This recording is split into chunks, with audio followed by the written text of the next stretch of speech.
Welcome back, everybody, to another episode of the Spokespeople podcast.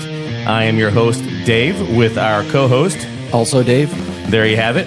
2 Daves, no waiting. 2 Daves. Happy as all get up to do another show with Dave in here. We kind of enjoy having when Dave doesn't have brown bottle flu. What, was there other people in here when I wasn't here? Well, yeah, but man. we usually don't talk to you about that. I'm going to have separation issues now or something. Well, that would be one of the things on your list. Yeah. So anyway, we've had kind of an interesting process of shows that we've been going over, a plethora of topics. Many topics. And we're still going to be kind of coming back and following up on the Tour de France. Are we? Yeah. Okay. All right, cool. Yeah, I mean, that's progressing. Not today, though. Not today. No. No. We want to see how it progresses a little bit more. I mean, it's ending in 3 days, so we got time. Right. Yeah. So we'll get all the good stuff, and then we'll come back and we'll evaluate everything. Every bit. Spoiler alert. I know who's going to win. Oh, do you? Yeah. Oh, really? Yeah. Were you right in your original prediction?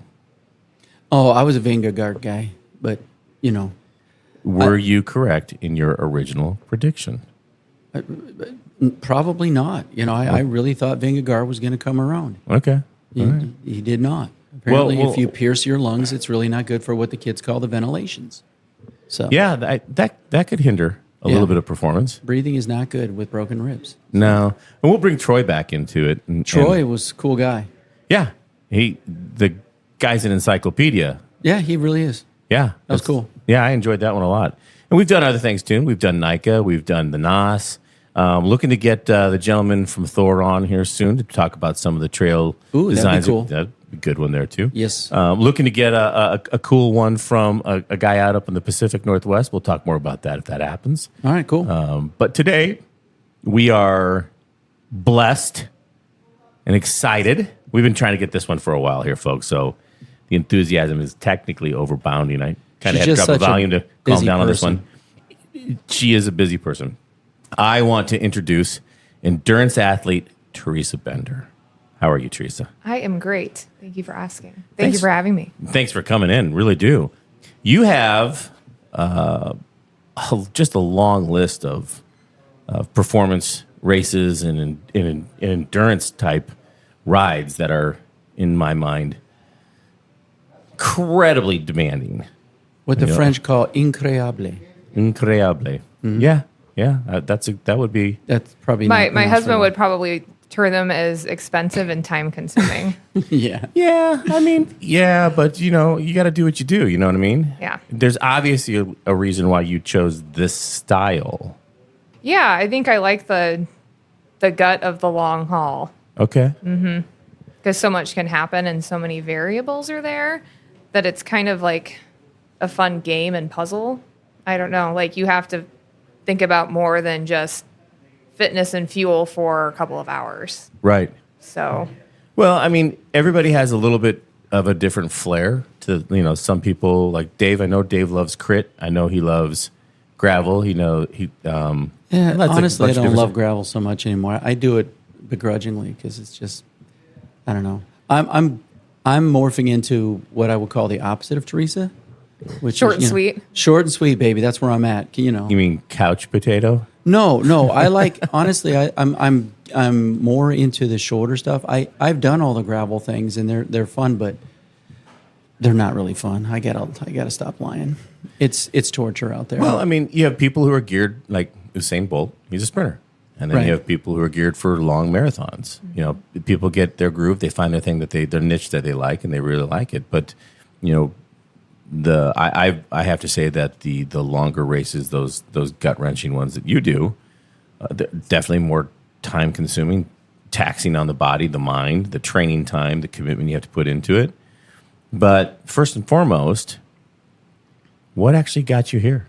What's your story? So, I enjoyed like track and cross country in high school. I kind of found it towards my junior and senior year.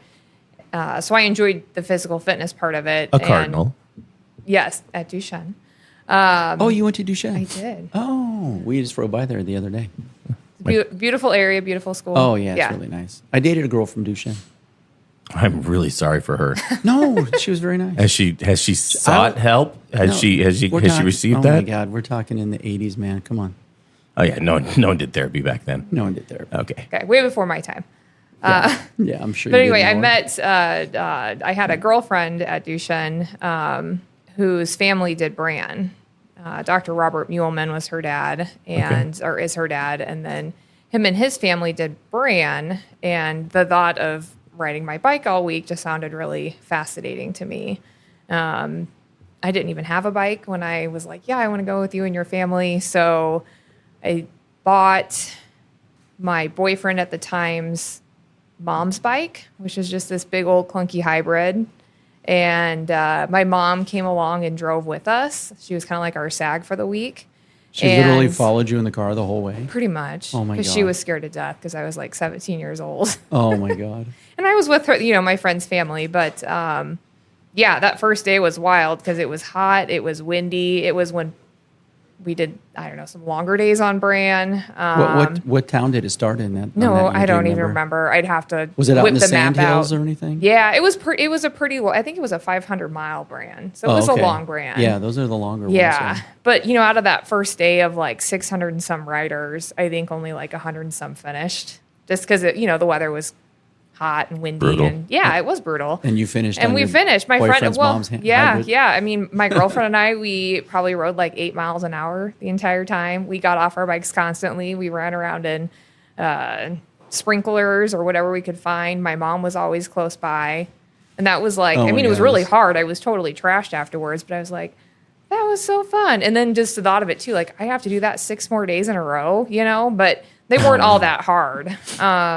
But yeah, I always say Bran was really the introduction for me getting into or enjoying long distance riding because you were out in the middle of nowhere.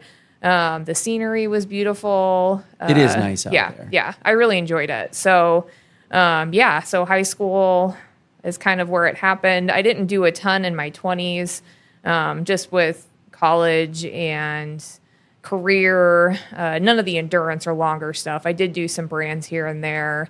I kept running. Ended up sustaining a stress fracture in my foot in my late 20s that I had a couple surgeries on. Had Braxton, and then it was actually after all of that in my 30s where I really started looking more at the longer distance stuff. I think that's when it hits people, though. Now Braxton is your son. My 8-year-old son. Okay. Yep. Because I know that you're a nurse practitioner, and when you said Braxton, I jumped right into Braxton Hicks. Yeah. I was like, okay. So, all right. So, what time frame was this? Was Early 2000s? for Bran. Yeah. 2022 was my first brand, and I believe I've done 9 or 10. I'd have to add them up. 2022. Or sorry, 2002. 2002. Yeah, Okay. I'm really old. Yeah, 2002. Right. So you were in high school in 2002. How many brands have you done? I think like 9 or 10. Oh, man, that's Yeah. a lot of brands. It's a lot of brands. Yeah. You should go and race it next year. You should You should come with It's us. so fun. You could totally You should win come with that. us. Every year I'm like, oh, I really want to do brand. We'll put you up in the beast. There you go. No, don't. You don't want to. It's We'll put Dave in a tent where he belongs. true. A small little chicken wire fence around it. and Chicken everything wire like that. fence. The last brand that I did was in 2019, and that was before my first Silver State, and that was great training for it. Nice. Well, so that kind of got you to where you are now. But pre-show, we sat and talked for a little bit about some of the things that you've done, some of the races you've done, and I was flabbergasted, to say the least. I think that's a good word because I was stunned. You know, I've done some of these things, and Yeah, no one cares, Dave. don't want to do them anymore. Yeah, no. I look at. They're very hard. I think I'm at a point in my life where, you know what, I will be more than happy to stand by Yeah. at the side and hand you a bottle of water. You go Those flying people by. are very important. You know And what? I've been on both sides of it, and it's almost just it can be just as hard to be a support It's- person, It is. Yeah. especially if you're So- supporting me. And how does your husband do that a lot for you? He after every big race, he's like, "I'll never do that again." And yet he does. Yeah. Yeah, just the way men are. We just kind of complain, but we're going to do it. We know we're going to do it. We're going to do it. But I'm trying to evolve into more of a self-sufficient racer too. Like some of the things I'm looking at in the future are more self-supported. Define. Like no crew car. Well, what was that 500-mile thing you did? I've only done those races crewed with support. Right, you'd have to, wouldn't you? Well, IWAR is not supported. Oh, yeah. Yeah. Iowa Wind and Rock. Uh-huh. Yeah. So, is there a benefit to that for you? Not supported? Yeah. It can be cheaper because you're not paying for the infrastructure of a crew. I mean, logistically, it's got to be easier. You just handle you and your stuff. Yeah. It's just a different approach to a race. Some races are only self-supported, so We'll do the RV. We'll take the Bikeway Beast. We'll take Dave as the mechanic. I'll drive and cook. We'll prep the food. Yeah, we got it. Okay. And we'll go do it. Work. We're just gonna I'm dead serious. Sound system, lighting. I would love to do that. It'll be Get on. TV, hook up the satellite. You get air Right. conditioning, relax, full showers, and Full showers. mechanical shop there, Yeah. right there. Yeah, it'll be Put great. a big Bender sign on the back. Hey, Yeah, I'm like seriously, why not? Because you are an ambassador for the Bikeway. I love wearing your brand, and you guys do a very good job taking care of all my shit that I break all the time. So We love you when you wear it. So yeah. But the one that the Iowa Wind and Rock. Yeah, that's what they used to call Trans Iowa, and I think you go. How Isn't it far north is to that? south? How long is that? Is it north to south? No, I don't know about Trans Iowa, but Wind and Rock is a loop. Okay. That starts and ends in Winterset, and it's about 340 miles, gravel, cute sheet, navigated only, and you get the they didn't even give get you the a cue sheets. JPEG file or no, nothing? you get the cue sheets 20 minutes Still before to this the day, race. 2024. You're on cue sheets. Oh my god. So you don't know where you're going. It's ridiculous. And I mean, you turn the page after 20 turns, and there's your next 20 turns, and then you get to the that's first old school checkpoint right there. and then you get your next set of cue cards. Yeah. So How many people have gone the wrong way in that? Oh, all the time. If well, you it's I'm don't- sure Yeah. all the time. Mm-hmm. Back in the day when we did that, like everything, all the gravel stuff was cue sheeted, and if you didn't go off course at least once, you would consider yourself fortunate. I went off course twice in what they now call Unbound, which should be called Dirty Kanza, with like 20, 25 people, and we went like 5 miles out of the wrong way. It happens all the time. There was an endurance hike. A friend of mine did it. He was a former military guy. They go out, they wear these rucksacks, and they go out in the middle of the desert. No, and thanks. they missed a map read, and they went. Fortunately, they got found, but they were out of water, dehydrated, ugly, and it was late July. I'm like, you're out of your mind. Mm-hmm. So you did this one back in April of 2023. Did not finish. You're talking Unbound tell us here or why. Iowa No, Wind and just Rock? IWAR. Oh, okay, Iowa. Yeah. Yeah, my lights froze in the middle of the night. My battery packs froze. I wasn't prepared for those elements. I'm not saying that I would have finished if that wouldn't have happened, but Yeah, you would have. Come on. I did not modest. have the lights to see to get through the night because everything was frozen.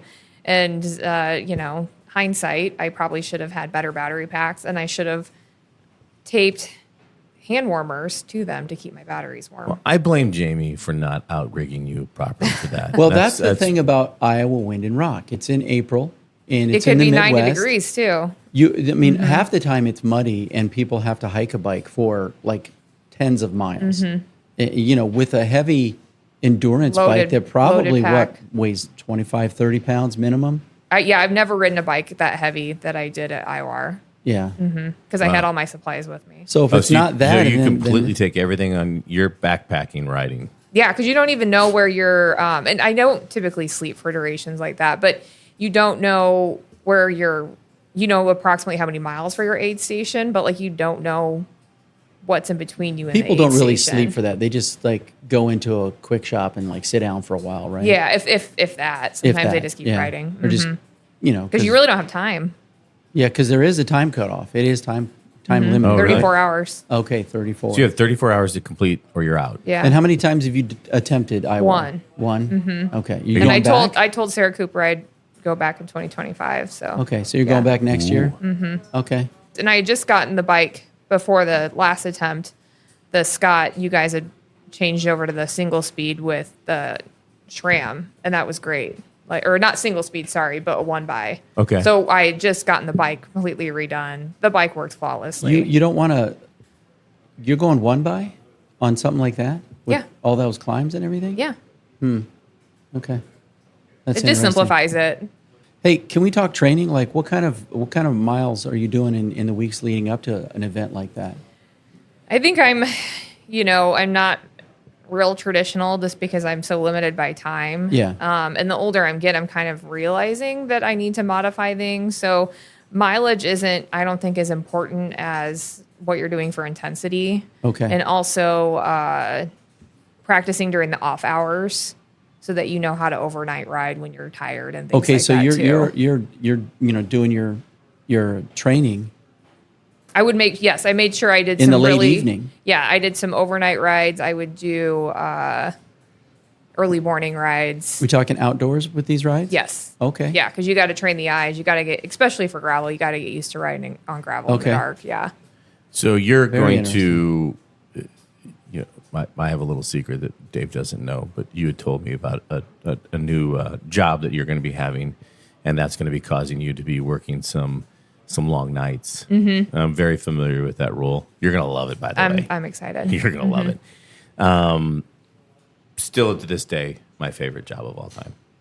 I would go back in a heartbeat Yeah. if my body wasn't just shot in so many places. But it does tax you physically and mentally, which is ideal for what you're doing. It is. sounds It like. is. Yes. Knowing how to kind of push through some of that fatigue. And the emotion. Mm-hmm. Yeah, so I just think it's gearing you up for huge success. So you can tell Dave if you want to, but you can also not tell Dave. No, 'cause we don't tell Dave a lot of things. I'll be working full time in Atlantic, Iowa, in their ER. And I'll be doing 12. Oh, are you guys moving there? No. Oh, okay. No, but they're 12 and 24-hour shifts. Okay. So that'll allow me the opportunity to have a lot more days at home also. okay. And some of the excitement around that is obviously having more time at home, more time to hopefully recover and properly train, but also, maybe some good commutes. I have commuted there in the past. I'm helping cover for Ragbri when they're in Atlantic this coming week. So I think I'm working like a 3 a.m. to 11 a.m. shift, and my plan is to commute there and commute back. So What is that, 75 each way? it depends on where you start. I mean, Okay. from Council Bluffs, it's Yeah. probably about there's a a ton of 70 good mile gravel ride. out there. It'd be perfect for, if that's what Punchy, you're going hard, to. yeah. Yeah, and it's all, steep, rolly hills. Yeah. Wow. The cool thing is it's more equipped for you ride there, you can throw I on can shower. I can and just wear scrubs. Yeah. And then boom, you switch back in, you head home. Yep. You know, and if you want to, you've got a locker and you just transport stuff out in and out as you Man, need to. you are crazy. I can't wait. It's You're talking about a 75-mile commute with a smile on your face. That's ridiculous. right. That's But I mean, I think it goes. I think it goes along the lines of the psychology of what she's doing as well. Yeah. I mean, it's having done that at a high level. So it's- I've done a couple of changes. long gravel rides, and I don't like them. And I did them for like probably 10 years. I did what used to be called the Royal Almanza, which was 160. Did gravel rolls 10 or 12 times, and I did Dirty Kanza twice. And I'd always tell everybody the first 100 miles is fun, and after that, it is a real job to keep going. And it's not even like the endurance part of it. It's the toll that terrain takes on your body. Like my wrist and my hands, I'm like, I'm going to need to see a hand surgeon within the next 5 years and get this carpal tunnel fixed. And so there's all these other things that kind of go onto your body when you're on that type of terrain. Yeah. That you don't experience really in road. So Right. Now, they've got the different adjustments that you can put on your bars where, you're kind of leaning forward. And, are those feasible? I don't utilize aero bars, especially on gravel, because I feel like the handling, I like my hands more on the hood. But I don't disagree that that's probably something I should maybe utilize, Well, or at some least of these get used to, races just are for kinda different banning them. positions. Especially for pros, just because it's not a Right. safe position to Did be they in when ban them for Unbound this year? I can't the remember. pros can't use them. Right. Okay. I don't There know. you I go. think the age grouper still can. Right. Yeah. Well, yeah.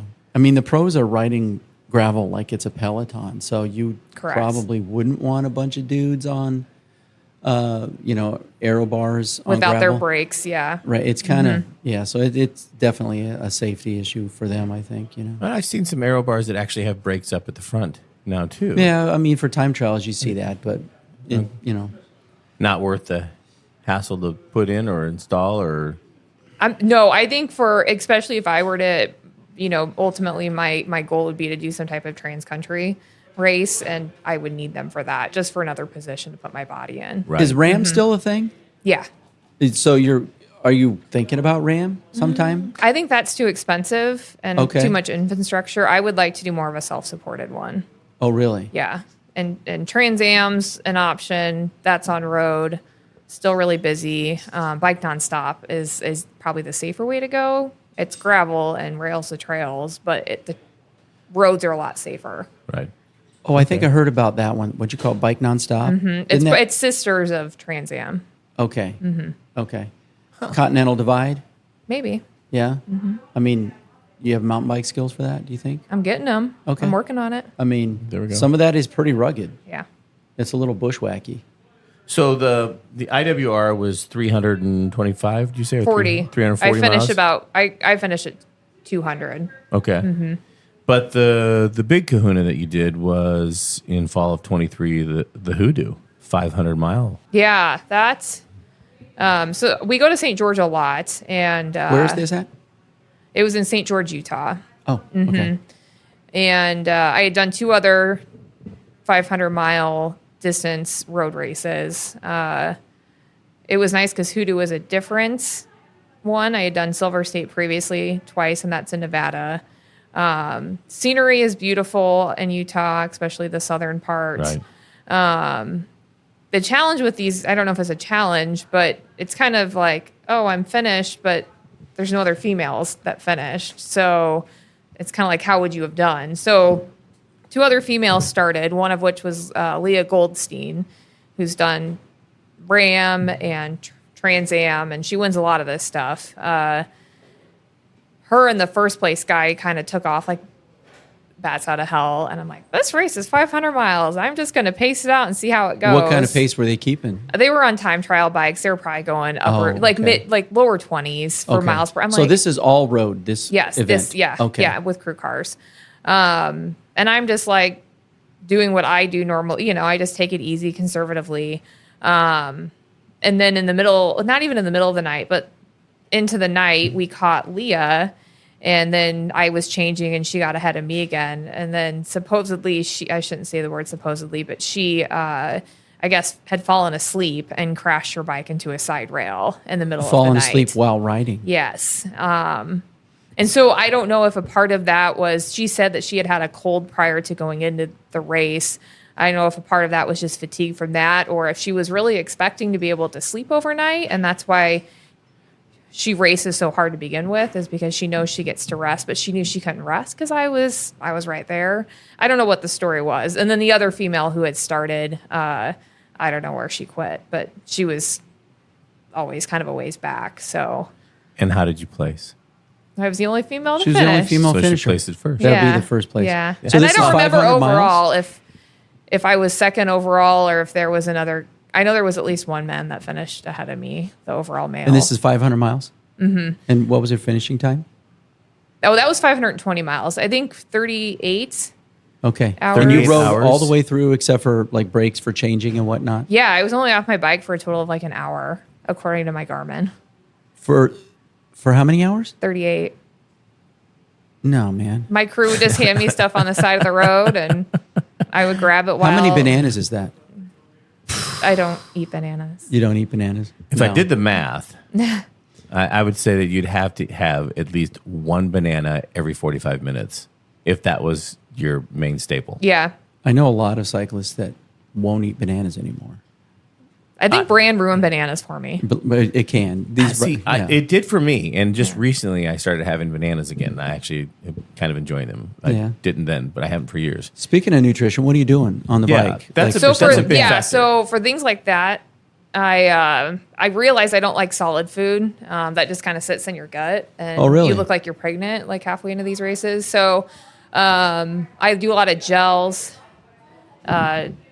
electrolyte mix. I typically use Tailwind, plain water. I love Tailwind now. Yeah, And then I Tailwind. really like Nutella, which isn't great when you're totally self-supported, but like my crew would just hand me spoons with Nutella on them. Oh my God, you have the best pit crew of all time. Yeah, no Nutella is like bomb, dude. It's That's just so hazel- dense that's in ha- calories. It is. It's dense. It's hazelnut. Yeah. It's hazelnut So you and have chocolate. fat Yeah. calories and you have sugar. Oh, it's a lot. It's all Yeah. the stuff. And to be honest with you, fat is a fantastic energy, Especially for that source. longer stuff. Yep. I mean, You're people already- claim all you need is sugar, but That's not true. You're already in a lactic acid cycle, so your body's Mm-hmm. going to actually burn fat more efficiently than it would with your carbohydrates. So by having an increase in your fat, you're giving yourself a good fuel supply. it works well for me. Again, it'd be hard during a self-supported race. They need to package Nutella in pouches. Oh man, wait a if they second. had No, like, I've seen if they them. had gels of Nutella, Exactly. The that'd be feed needs to sick. get on this. Oh, They, man. they have packets of Nutella. I've Really? seen them. I What? bought a Like bunch mayo of them for packets? They're just No, Nutella? I was in a tournament down in Kansas City. I had a younger group of girls. They were all U8s. Yeah. Okay. But I think that we play too many games on a weekend. So I brought these little packets of Nutella because I knew mom and dads were going to be taking them to, dad wanted to go see a football game. So they went to the bar and they had junk food. So I brought those Buffalo little Wild things. Wings. Yeah, things like that. And so I brought these little packs for them just to have energy. And I'll tell you what, did it right 30 minutes before we warm up. And then we warmed up. And I swear to God, for 45 minutes, they tore that other team apart. They had more energy. It was like jackrabbits on crack. It was fantastic. But it's It works well for me. It works well for my stomach. I got Because it's them at- not really heavily processed. No, I Yeah. got them at a Costco in Kansas City. Okay. But I haven't seen them in Omaha. Okay. Yeah, I have not come across them. I'll keep an eye out for them.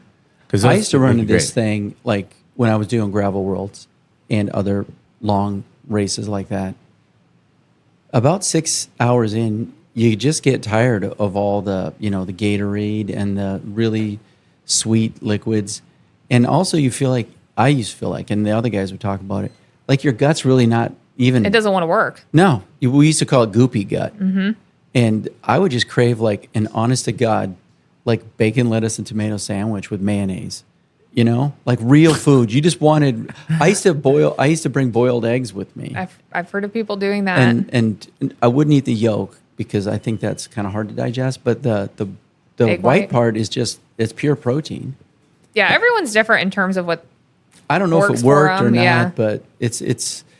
I don't know. How So- do you figure that out? Yeah, I was going to say, do you Practice. Really? trial and error? Yeah, like my first silver state, I looked like I was 7 months pregnant just because I had all of this undigested food just sitting in my gut. Oh yeah. Is that the worst experience you've had in your food testing process? Probably. It looked and felt terrible. Okay. I was and I took in too much sodium, so I was just puffy overall. Oh, okay. I read an article recently about taking in all these the sodium and electrolytes and stuff. Some of these Tour de France guys, and they're burning tons of calories, and they're skinning they're gaining like 10 pounds. Yes.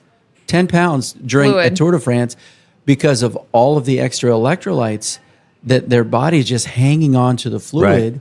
but they can't not take the electrolytes because they need them. I'd rather be heavy than depleted. Yeah, if you're low on sodium, you're SOL. But 10 pounds during a Tour de France, like going up these, climbs, that's a deal breaker. I think more guidance on elite level performances involving things like sodium, potassium. some Because people's potassium at bodies high just- levels is dangerous, and at low levels it's dangerous too, especially for cardiac. So sodium, same thing.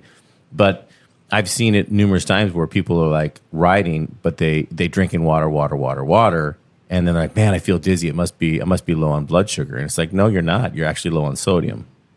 And so, I mean, there's a lot more research that needs to be Can be done on both, that to make yeah. it more efficient. But I'm actually in the process of trying to look some of that stuff up because I find that I would find that like stuff to see what fascinating. my levels look like. Like it would be fun to have like an iStat or something at the finish line of one of these. They've Be got like, those. how messed up is my blood? They've got those little machines where you just do a finger prick and it takes, you take a pipette and you pull it, Right. And you can. Do you put it on track there your and- blood sugar when you're on these things? No, I had worn a Dexcom for a bit First of all, I didn't know. Is that the one that you can go on your own? continuous 'Cause a friend of mine CGM. has one of those, and I know that me. they're kind of marketing that to athletes now. I don't know if I would utilize that data enough to guide my fueling. Well, some events like UCI, you cannot wear that.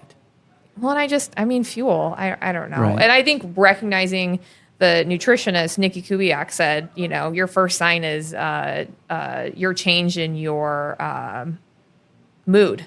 Oh, man. You start to get cranky, you eat. And that's kind of what I go off of. Yeah. See, Dave pulls a I'm Joe always Pesci cranky. every day. Yeah. So we don't know if it's food, if it's I'm talking about when we're racing. lack of a lot of Oh, things. no, you've Yeah. seen it. You know. Chemical imbalances, just, Yeah. The second I'm like, why am I Aliens. so cranky right now? I'm like, oh, I probably need to eat. So So let me ask you a question. Are you a cramper? Do you cramp up? no, except for the 'Cause I don't solstice. think I've never heard you talk about cramping, and No. most everybody talks about, especially for these longer ones. That's a huge thing. Yeah, no, solstice was the first time that I had cramps, and they were awful. Well, it was very and hot, that was, wasn't it, over Yes, 100? it was terrible. But that was my own fault. I did not utilize enough sodium. You didn't? Okay. No. that'll do it. Yeah. I put sodium in my bottles and had plain water in my pack. I carried a little extra sodium, but I just wasn't taking in enough. So, and then once you get to that state, you can't really dig yourself out. So No. I'm always curious for myself because these longer ones that I no longer do, I would get crampy at like 10 hours and there's nothing I could do. And I always thought it was blood sugar. But I don't think it's sodium because we're just pounding Gatorades and other stuff. no, and some all of the it's time. just the muscles and the duration. Yeah, you just can't. Yeah. So we're gonna take a quick break for our sponsors, and also for anybody out there. If you're interested in having your business sponsored here on the Spokespeople podcast, please feel free to reach out to us at the Bikeway. We'd love to have a conversation with you about it. We've got a couple in the works coming down the future that we'll announce. But in the meantime, let's take a break. Then when we come back, we're going to talk about the Solstice, Unbound, the triathlons you've done. We're going to talk about some of those individual races and kind of how those things turned out and what you might be looking at going forward. Sounds great. All right, let's step away for a moment in capitalism. All right, we're going to take a second here to give a shout out to our sponsor, the Bikeway. For a quarter century, the Bikeway has been the premier destination for all things cycling in Omaha and beyond, with a legacy of passion, dedication, and community. Discover the latest and greatest from top brands like Giant, Liv, Transition, Santa Cruz, Scott, Bianchi, Sunday BMX, and DK. We've got the perfect ride to fuel your adventure. More than just a shop, explore our extensive selection of apparel and accessories. And the Bikeway Certified Service Department has you covered, from basic maintenance to suspension work to custom builds and everything in between. And while you're here, treat yourself to a delicious cup of coffee. As a rider-owned and operated establishment, you can trust that we're dedicated to providing the best possible experience for fellow enthusiasts like you. So join us at the Bikeway, where every ride is an adventure. Here's to 25 years of riding together and many, many more.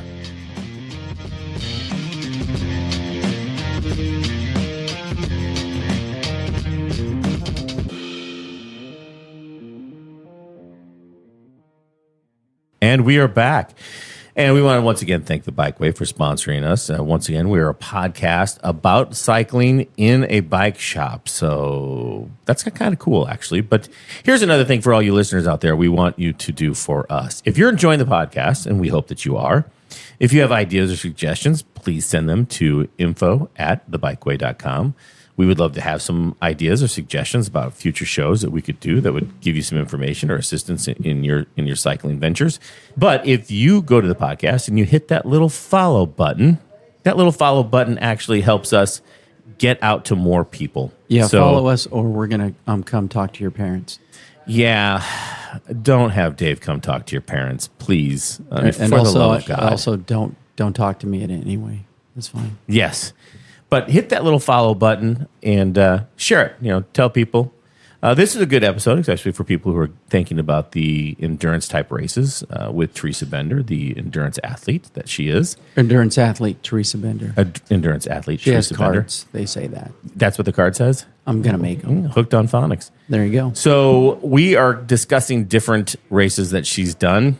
We're going to talk a little bit more because there were a couple out there, and there's some elements that I think are really important that I personally feel are important And Teresa, in our conversation, I think you do too.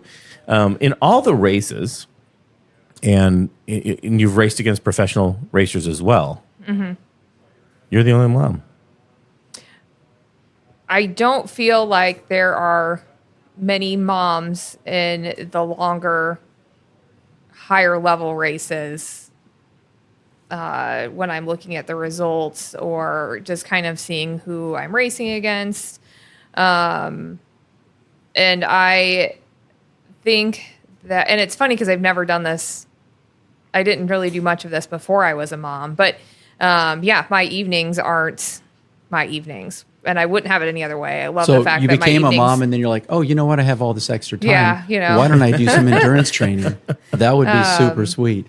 But yeah, it's just a different balance, and it's a great balance, and I wouldn't want it any other way. But you know, I have to typically get my workouts done in the morning because my evenings are spent with the family, either, you know, just spending time with Braxton or taking him somewhere. And we're busy, like, especially my husband. He's very close with his siblings, so there's always tons of family stuff going on. And Braxton doesn't have any siblings, so his cousins are kind of it. So really making sure I balance what I do kind of selfishly to be the best and be present for Braxton, as well as all of my nephews. And then I do have a niece also on my side. Wait till he starts with the sports.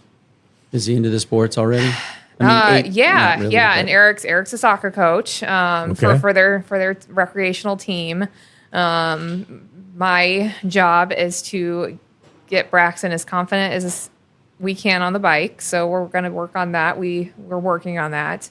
And those are terrace times. No, I think we'll get there. I took him out yesterday at Walnut Creek. You guys can do that yourself too. It's fine. Well, no, but kids listen better to people who aren't their parents. It's super fun. The kids all have a great time. There's a lot of truth in that. But yeah, so getting back to the whole like other moms thing, I was looking at the double at Mid-South, which is where, and that was in March. Mid-South is in Stillwater, Oklahoma, one of the big early season races. Super fun, great atmosphere. The double is like 300? No, the double is where we run a 50K on some pretty hilly gravel on Friday, and then we do the 100-mile gravel race the next day. Yikes. So for all you people that were born before the Carter administration and the introduction of the metric system, that's 31.7 miles. 31.7 is a lot of miles. Technically 31.69, but I rounded up. It was a long run. But you have to still have the foot issue.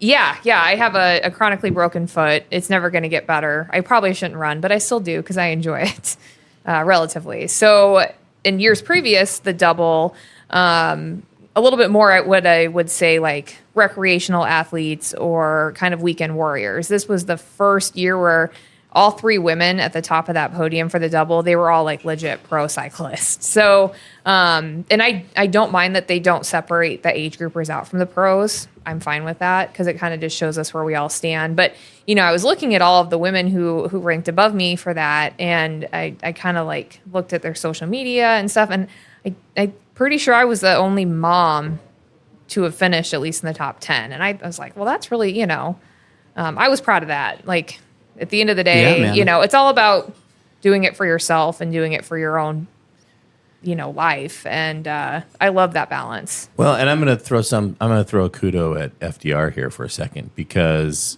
in our conversation, a couple episodes, I believe it's episode 7 in the Tour de France, we were talking about Eddie Merckx, and he said, you know, there were pro cyclists back then, and they were professional riders, but they didn't train 365. You know, they only trained certain times. But now you have pro athletes that are training, you know, 24/7, 365. But in your scenario, you're competing against some of these professionals, and on top of that, you're not training 365. Not at all. And yet you're in the hunt.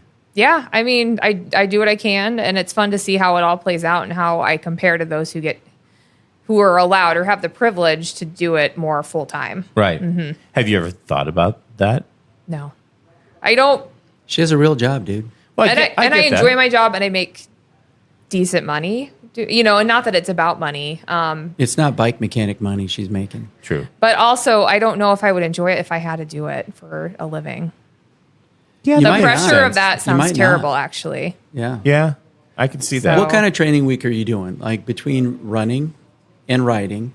Are you still swimming or not? No, I always say I need to get back to that because What it is about a lifting? good recovery.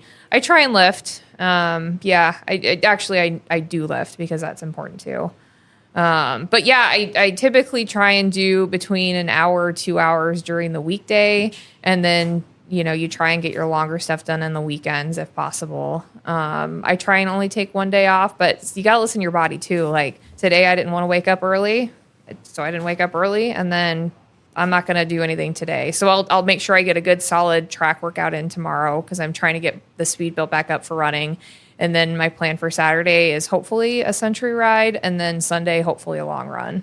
So track, are you doing like what, 100s, 200s, that kind of thing? 400s for now. I need to Okay. build myself up to probably doing some longer intervals. But Okay. again, just trying to find some Ooh. speed again. I have a program for you. Okay. Because I work with elite level soccer players. Yes. So repeat sprint performance, which is kind of up your alley for what you're doing. I've got something. And we'll talk about Okay. that. It's very interesting. I'm doing it myself, and I figure if 54-year-old fat guy can do it and get in shape. You're not that fat, Dave. Just like intervals on the bike, those are super important. So. Yes. Right. And you have to do the right ones too, And then balance it with recovery or off days. Right. Yeah. So when you're lifting weights, are you doing more of a functional? Body weights. I Okay. mean, yeah, mainly just push-ups and stuff like that. Okay. Mm-hmm. So I have some functional small strength weights that training I and do some at small home. weights. Yeah. Okay. And then, but like, do you count the number of calories that you take in Not a day? at all. Mm-mm. No. I probably should, but no. That's a lot of work, man. I know it is. I don't know. I've But you're- never been one that does. But you're wearing 2 fit watches, Yeah. one on She's each wrist. super fit, man. These She's watches, super fit, need yeah. to- they can Well, only take so I'm only much. wearing one watch. A Whoop is not a watch. Okay. Well, Yeah. they're 2 fitness pieces, though. Yes. Doesn't the watch collect data? It does. I was more so curious to see how the data compares. Oh, and that's why you're doing they're two of pretty them. similar. Okay. Yeah. Garmin's a little bit more generous. The Garmin will make you look more fit than I the- just don't the know Whoop about this does. Garmin as far as like, how accurate do you think this heart rate reading I is? still recommend wearing a strap if you're tracking it during activity. Right. Well, I do. Mm-hmm. And I find like the strap is usually like 5 to 7 beats higher per That's- 100. Probably accurate then. Okay. So this is a little bit slower. I Yeah. think. I don't think that, and sometimes I'll be working my butt off and I'll look down at if I'm not wearing a heart rate strap and the wrist monitor just. Does it look low to you? Yeah. Okay. Oh, all right, yeah. Cool. So Yeah. it's tracking then. Yeah. Yeah, the chest strap monitors. Right. Because Are it's more like an accurate. EKG or whatever you call it. Well, right? it's just Yeah. closer to your It's heart. closer That's to the your only heart. thing that it's doing. Yeah. Right. Well, this is like a sensor, right? But Yeah. see, like an optical sensor. depending on what you're trying to accomplish, like if you're running a mass system, and the mass system is basically, Ken from Kilowatt Coaching, Yeah. discussed this, where you take 180 minus your age, and then you try to work your heart rate into that so you can get into the lactic acid cycle faster to burn more fat. The data supports it, right? I'm doing it, but if I'm using my wristwatch versus a strap, that 5 to 7 count That's a can lot. actually throw me off. Oh, absolutely, And, for and sure. not put me in that cycle. Yeah, yeah. So data is important, but do you spend a lot of time crunching numbers and going over data? I mean, is that part of your process? No. No. But I think just being a healthcare professional, I think I know how to analyze what needs to be analyzed agree. and what I don't need to worry about as much on. Yeah. You can get through the minutia. Yeah. So, what do you think is your biggest factor in your training process that maybe is unconventional or maybe is specific to you or works for you because you've been doing it long enough to know that this is what I'm geared for? Is there any one element that you say, this is how I really have to, these are the things I need to focus on primarily? I would say early on when I was kind of developing the love of the endurance part of it, it was just early morning outdoor stuff. That was those are probably my favorite moments and my, what I enjoy the most on the bike. You should join the Army. They do a lot of early morning outdoor stuff. Those guys they're do being more told by to do 9 a.m. than something. most people do all day. Yeah. But I think for me, it's having the choice to do it. It's it being my choice. I think Oh man, we're is so motivating. the opposite. No, I think nobody likes to be told what to do. And then the feeling that you get from doing well, whether it's even just a training ride or hitting intervals in a workout on the Right. trainer, Right. or a race where like you really felt good, that post feeling, nothing can really replicate Are that. you one of these people that like looks at your Strava and like looks at the analysis? How and many like, kudos have I got? No, No, not the kudos. I'm talking about like the numbers. Like, oh, it just said I did 785 watts for 5 seconds. I'm like, yes. Sometimes, yeah. Sometimes That's a motivator. it's a measure of how hard you did and Yeah. how well you did. I mean, Yes. it's just we're kind of metricing all the time. Yeah. As I mean, that's the world we live in now. Look at when I started, you did everything by feel, and then Correct. then there came heart rate monitors, and they were clunky and junky. I can't even imagine in high school what track would have been like. Oh with man, if all I this showed you stuff. one of my old heart rate monitors, it looks crazy. Yeah. And now we're doing watts and all this other stuff, and then you have, you're tracking. This watch tracks my sleep, and gives me like a VO2 number, and like it's crazy. And we're still the same amateur people, Yeah. But now we have like science that's like pretty good, really, to track and to help us like do this kind of training. It's amazing. Yeah, it's the funny thing is that as I'm putting together some textbooks on coaching and I'm reading some of the data, I'm seeing research out there that's still not in best practices that was published in 2002. So a lot of the research that's out there hasn't even reached the cyclists themselves. And one thing that I found was hard for me to find myself as even a practitioner was like balancing training with the menstrual cycle. And Which is- why do I feel, why do I feel so crummy during these times? And why do I feel great other times? And I actually talked to my own OB about it, and like no one could give me any concrete information. And I finally found stuff, and I'm like, this makes sense. This is exactly how I feel. There's an amazing amount of data out there. There's a Netflix special, and it's on soccer, but they're talking about the Chelsea women. Phenomenal English Premier, Women's Champions League. And they talk about how their trainers, monitor their sessions during those cycles because they actually have a greater risk of ACL tears during that period and injuries, muscle strains, pulled muscles. So there's data out there, but it's just not getting out. It's not. And that's the thing. So it's along the lines of my oldest daughter being an MD PhD student to help bridge that gap between research and the bedside in clinic. And we need more of that. And with your background and stuff like that, to be completely honest with you, it should be something that you should write for the female ultra athlete. I mean, you'd kill it. Yeah, like it's like that the day of the cycle starting, it's like a completely different person. Like my output's better. I just feel better. Do you ever gauge races by that calendar? The recommendation is to try and sign up for races when you're going to be on your period, because that's when you feel your best. It's interesting because Yeah. another one of our friends. I didn't think, first of all, that this would ever come up in this conversation. I didn't for either, anyone but out it just there- kind of went there. But No, the but science it's is cool, interesting. man. I mean, There's a for couple the female interesting athlete, things. it's important, and I'll tell you, Well, the interesting thing not being for told me this. is like how it's changing, because this is not a conversation that we would have had as adults, even at this age. I don't know, maybe even 2 years ago, because I was at a race last 2 weeks ago, and one of the female competitors was talking to me about just kind of out of the blue, like like talking about I use a cycle tracker, and I don't know. I think it's great because we it shouldn't be like stigmatized to talk about it. It's almost silly No. that it always was. And it's just so much like I just see the numbers and I see how much better I feel. And There it is. Yeah.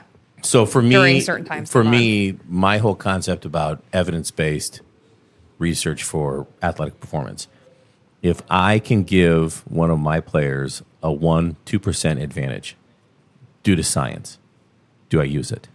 Oh, absolutely. Yeah. Right? So the more marginal gains. That's exactly. Team So Sky was the doing more that. we know, And everyone's how does doing that help us in our training, in our competition? Where do you build that in our recovery recovery? How do we periodize the whole process so that we're hitting those microcycles, so that we're getting the most out of, especially when you work a full-time gig, you're a wife, you're a mother, you've got other responsibilities. How do you maximize the limited time you have? And dude, the key is science. Teresa, So are I you love it. self-coached? Yes. Okay. Yeah. I mean, you feel as a practitioner that kind of puts you over the top, like as far as I'm being not saying I able to wouldn't do it? benefit from a coach. I just think that I read my own body well. And you seem to be a self-motivated person. Yes, I am self-motivated. I will say in the time where I was training with Brad Hildebrand, that was probably the most fit that I had ever been. Oh, I didn't know you worked with Brad. Yeah, that's how I kind of got into more of this stuff after Braxton was born, because he was kind of starting up with his coaching thing at the time. And so you're surrounded by all these people and you're like, well, look at what they're doing. I want to do it too. So I will say that there's a huge benefit to coaching, but I think I have to have that right person. Right. It is a lot of money. It's not something that I don't think I could sustain year round. I bounce around a lot. And you got to read your body from day to day. Again, like today, woke up. I mean, I couldn't wake up early to do my workout. I was just kind of tired all day. I'm like, I'm just going to scratch today. And then that way I know I can execute a good track workout tomorrow and then hopefully the rest of my weekend. Right. So let's talk about a couple of these things. I want to just for our audience out there, this is how impressive endurance athlete Theresa Bender is. I do like that title, Wah, Dave. wah. I think she came up with it. I just, like I said it louder. So let me just say it to you again, and just see how this sounds. It sounds better this way.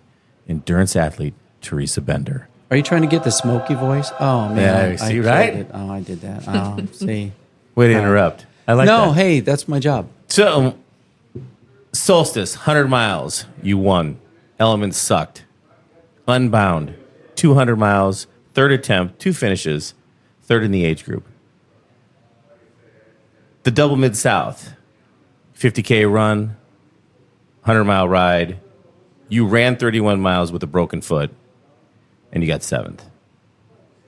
The Hoodoo, fall of 23, 520 miles.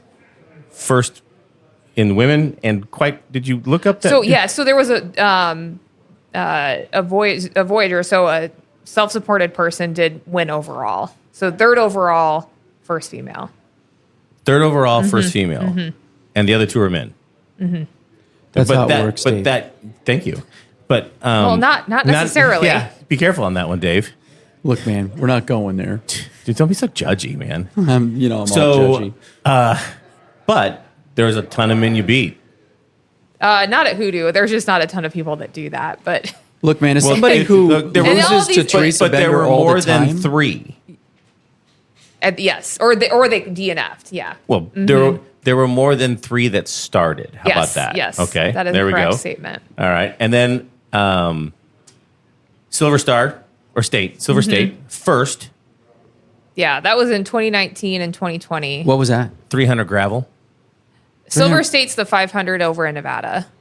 Oh, it's okay. fine. That's 500. those were my first races. Yeah. Okay. Okay. 500 road. Yeah. And then, but your first one, or one of the first ones, was the Trialta, which was an Ironman you did.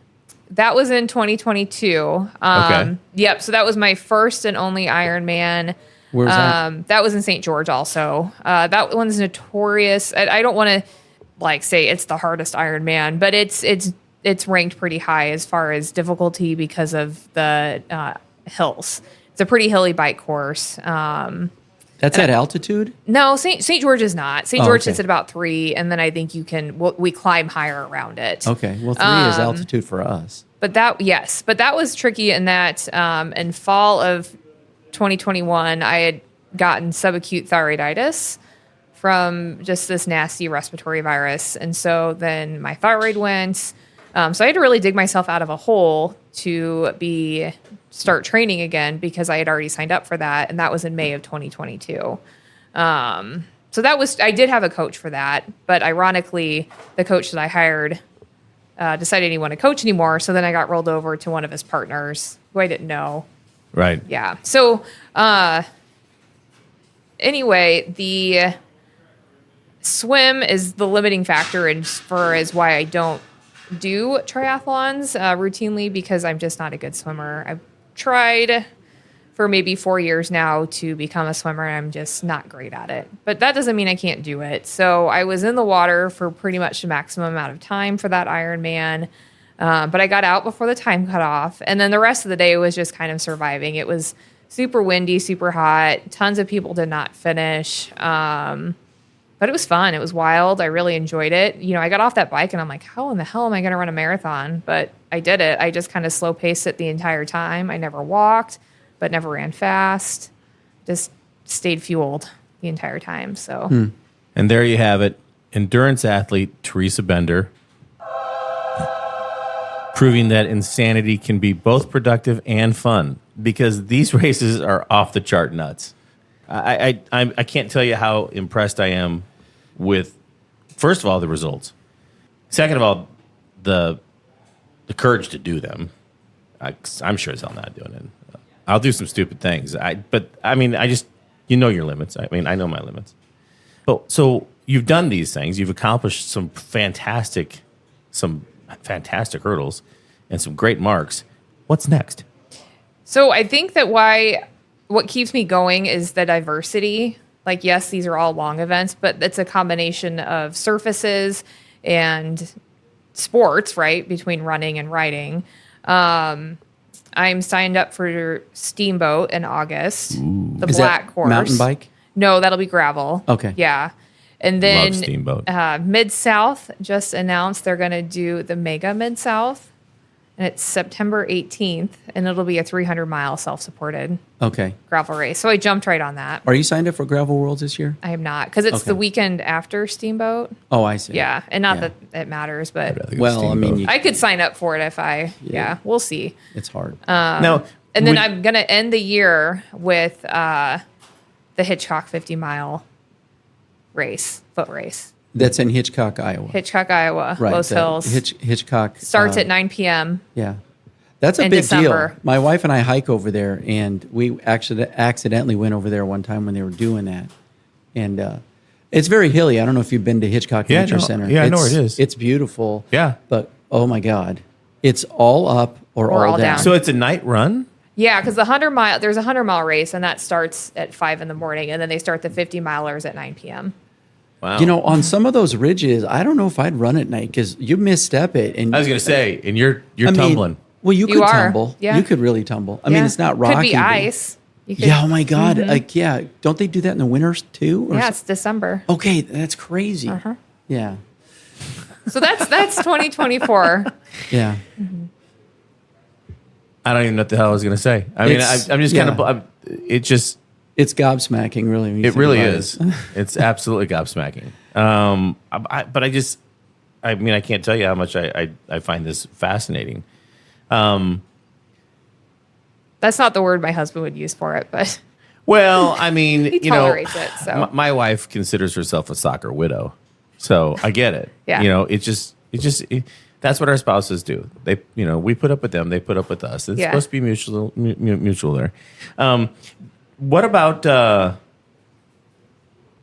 don't know how to ask the question.